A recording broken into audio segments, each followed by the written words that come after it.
राधे राधे प्रिय भक्तों, जय श्री कृष्ण। राजस्थान का एक बड़ा व्यापारी अपने बेटी की शादी तय करता है और फिर तय की गए समय पर अपनी बेटी की बारात को लेकर उसके ससुराल जाता है। खूब धूमधाम से शादी होती है, लेकिन जब शादी से वो लोग वापस घर लौट रहे होते हैं, अचानक दूल्हे की गाड़ी के साथ बहुत ही जबरदस्त हादसा होता है और उस हादसे में दुल्हन तो बच जाती है, लेकिन जो दूल्हा है वह अचानक सर की चोट की वजह से कोमा में चला जाता है। काफी ज्यादा इलाज कराया जाता है।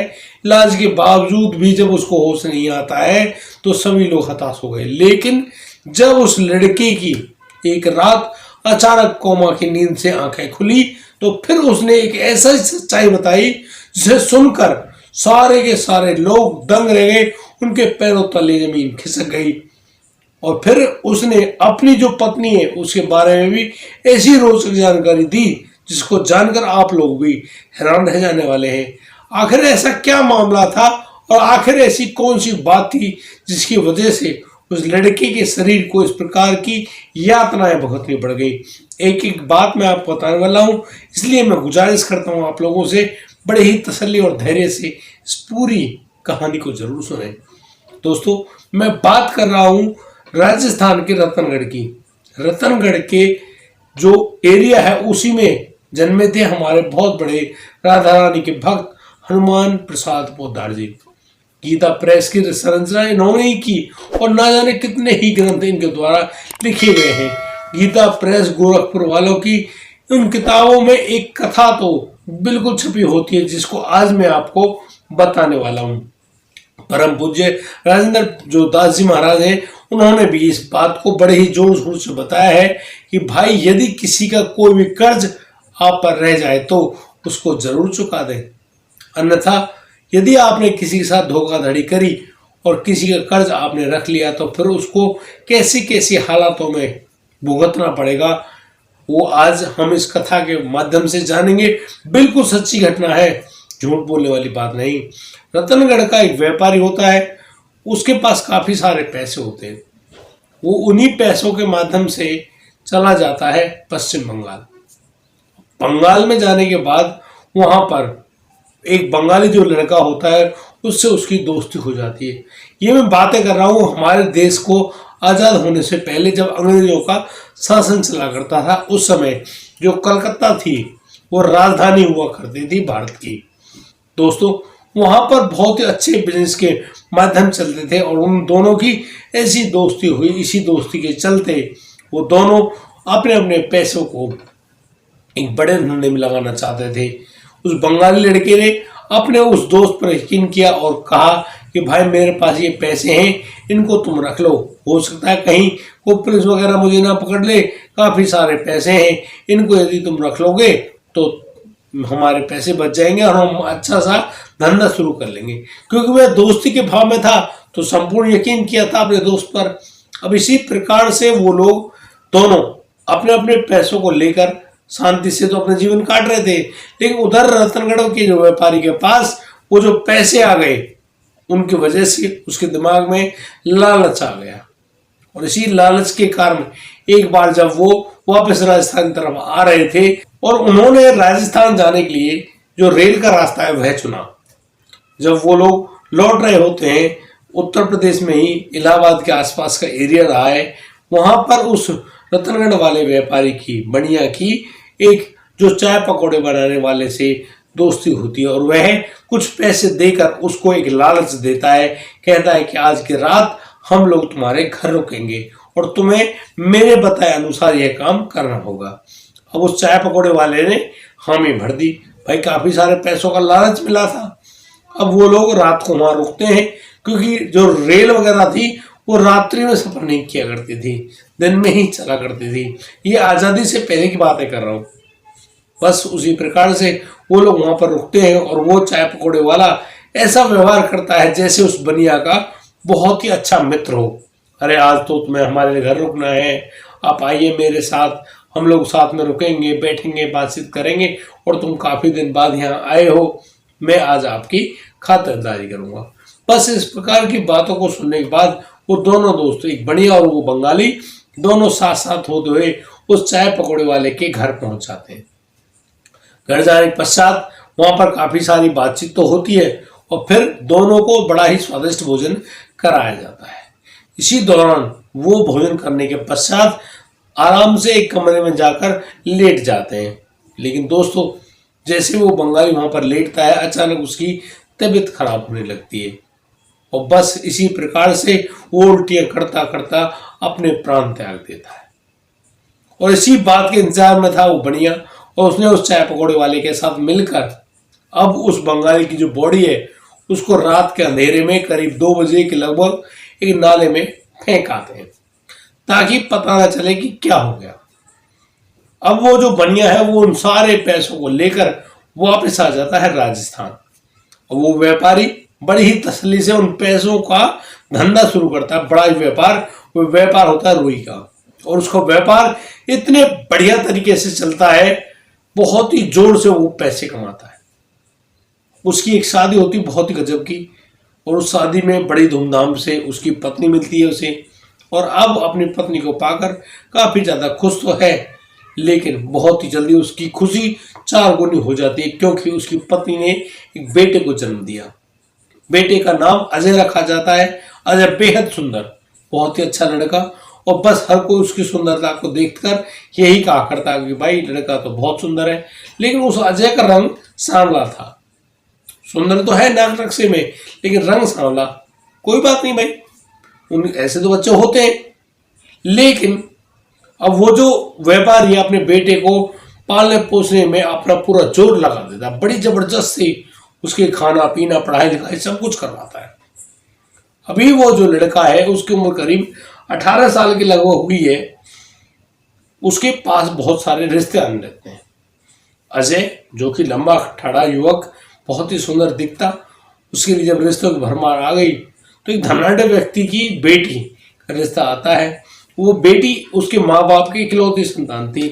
व्यापारी इस बात को जानकर बहुत ही ज्यादा खुश होता है और कहता है कि हाँ ठीक है भाई, अजय की शादी इसी लड़की से तय की जाती है। शादी उनकी तय हो गई। अब शादी होने का नंबर लग गया। तय किए गए समय के अनुसार दोनों की शादी भी होती है, और शादी बड़ी ही जबरदस्त और धूमधाम से। मतलब कि वो शादी उस समय की बहुत बड़ी शादी थी, और उसी शादी के अनुसार सभी लोग वाहवाही करते भाई वाकई में अजय की बहुत अच्छी शादी हुई है। लेकिन दोस्तों, यहाँ होना ही कुछ और मंजूर था। जैसे जैसे अब 2-3 दिन बारात रुकी, जब उनका वापस लौटने का नंबर आया तो शादी करने के बाद एक जो गाड़ी थी, उस गाड़ी में वो जो अजय है, अजय की जो नई नवेली दुल्हन है, वो लोग एक गाड़ी में लौट रहे थे। दूसरी गाड़ी में वो व्यापारी अपने परिवार के साथ मौजूद था। अचानक से कुछ रोड पर ऐसा होता है कि वह गाड़ी गड्ढे में अनियंत्रित होकर गिर जाती। उस गाड़ी में से जो अजय नाम का लड़का है वह उससे रास्ते में से ही नीचे गिर जाता है, और गिरने के साथ ही उसके सर में बहुत ही ज्यादा चोट पहुंचती है। अब चोट लगने के कारण वो जो अजय है अपनी आंखें नहीं खोल पाता है। जो वह लड़की है दुल्हन, उसको ज्यादा चोटें तो नहीं आई, क्योंकि वो गाड़ी में अंदर ही थी। जैसे तैसे उनको बाहर निकाला गया। उस लड़के को दिल्ली ले लाया गया। उस समय दिल्ली में बड़ा हॉस्पिटल हुआ करता था। जब उस लड़के का इलाज डॉक्टरों के पास हुआ तो मालूम चला कि इस लड़के के सर में बहुत ही गहरी और गंभीर चोट लगी है। इस समय ये लड़का होश में नहीं है। इस लड़के को कोमा में घोषित किया जाता है। अब उसका इलाज तो हॉस्पिटल में चला, लेकिन कितना हॉस्पिटल का इलाज भाई। उस इलाज में उस व्यापारी ने अपने सारे पैसे, सारा बिजनेस, जो भी जमा पूंजी थी, सब कुछ लगा दी। सब कुछ लगाने के बावजूद भी वो लड़का होश में नहीं आया। उधर उसके घर में दुल्हन बैठी नहीं, कंगन अभी हाथों में से खुले नहीं है। उधर वह अजय कोमा में पड़ा है। मतलब चारों तरफ एक ही बात होती, यार इसके साथ कितना बुरा हुआ। दोस्तों, मैं आपको एक बात बता दूं, जब उस व्यापारी के ऊपर यह बुरा वक्त आया तो उसके अपने सगे रिश्तेदार भी उसका साथ छोड़ गए। कोई उसको पैसे देकर राजी नहीं, क्योंकि कर्ज तो उसने लिया अपने बेटे के ठीक करवाने का। इलाज में पैसे लगाए, लेकिन कुछ भी नहीं। नतीजा वही शून्य। इस प्रकार से अब वो जो लड़का है, ना तो उसकी मौत होती है, ना ही वह जीवित या होश में आता है। कोमा है तो है। जब उसके पास फूटी कौड़ी ना रही तो हार कर व्यापारी अपने बेटे अजय को अपने घर ले आता है और कहता है भाई मैं घर में ही जो सेवा होगी कर लूँगा। घर में आने के बाद हजार तरह की बात है भैया, जवान बहू घर में बैठी है, क्या होगा क्या नहीं होगा, बहुत सारी बात है। अब जो डॉक्टरों ने पहले बताया था कि भाई तुम घर तो ले जा रहे हो, लेकिन ये अगले 2-4-10 दिन का है, उससे ज़्यादा नहीं जी पाएगा।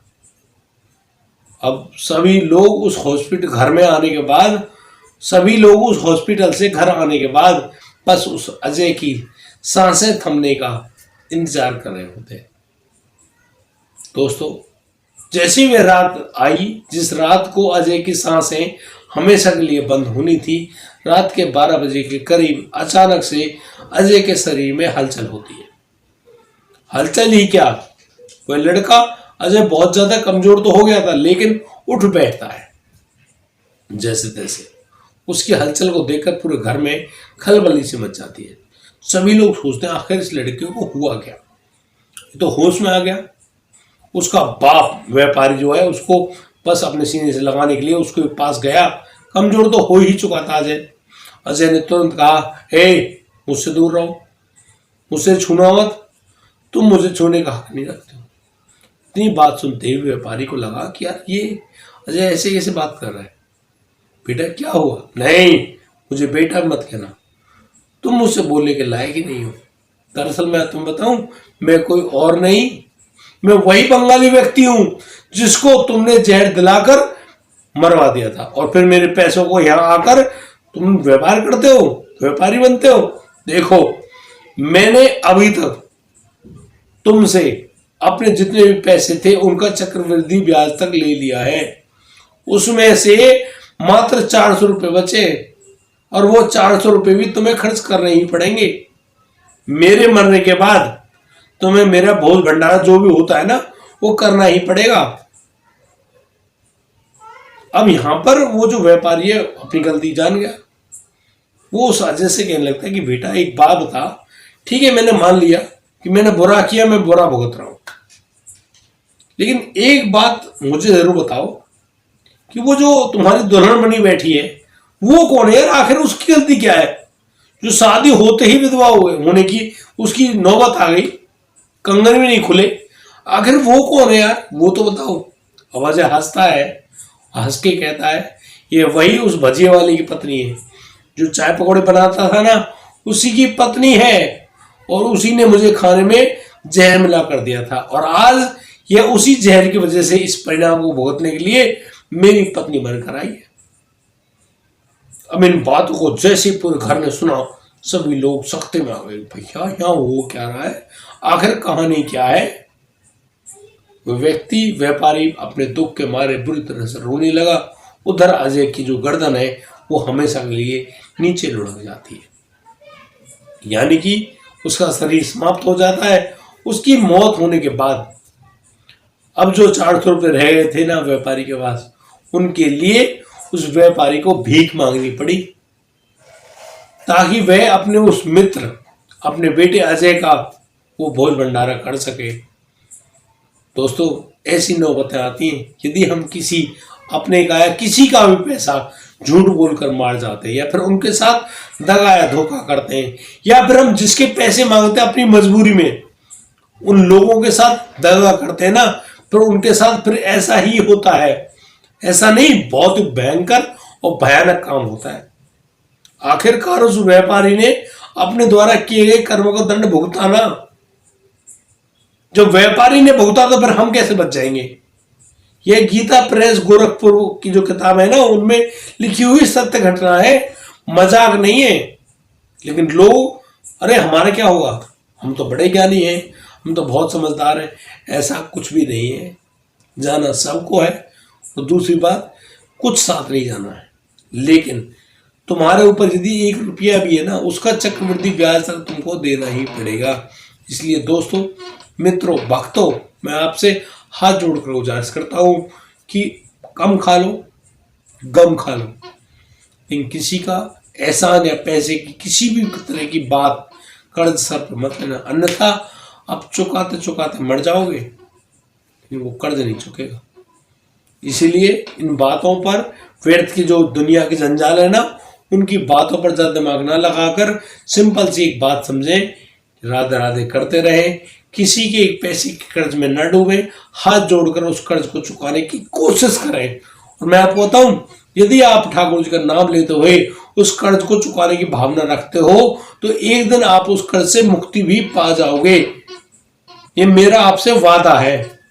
लेकिन शर्त इतनी है कि देने की नीयत हो और ठाकुर जी का सहारा हो। आपको कोई भी व्यक्ति या कोई भी स्थिति पराजित नहीं कर सकती। बस मैं दूंगा, मैं देने लायक हूंगा, बिल्कुल दूंगा। इस बात की भावना को अपने दिमाग में बना के बैठ जाओ और तुम्हें जिंदगी में कोई भी व्यक्ति, परिस्थिति या कोई भी भावना आपको दुखी नहीं करेगी। और दोस्तों, आज के संसार के ढोंग दिखावे के चक्कर में आकर कभी भी कर्ज की स्थिति मत आना। कर्ज लेना निहायत ही बुरी बात है। कम खा लो, गम खा लो, लेकिन कर्ज मत लेना। कर्ज नाम की वस्तु आपकी बॉडी से ऐसे खींच खींच कर निकाली जाएगी, आप तरस जाओगे। बाकी मेरी बातों से किसी की भावना आहत हुई हो तो मैं क्षमा चाहता हूँ। बाकी हमारे परम पूज्य गुरुदेव इसी प्रकार का उदाहरण देकर हम सभी लोगों को समझाते हैं, सिखाते हैं, ताकि हमारी बुद्धि जागृत हो और हम लोग विवेक पूर्वक निर्णय लें और अपनी जिंदगी को तसल्ली से काटें। बाकी मिलता हूँ कल, लाता हूँ एक और अजब गजब सी कहानी। तब तक के लिए आप बढ़िया रहें, बेहतर रहें, अपना और अपने परिवार का बखूबी ख्याल रखते रहें। राधे राधे।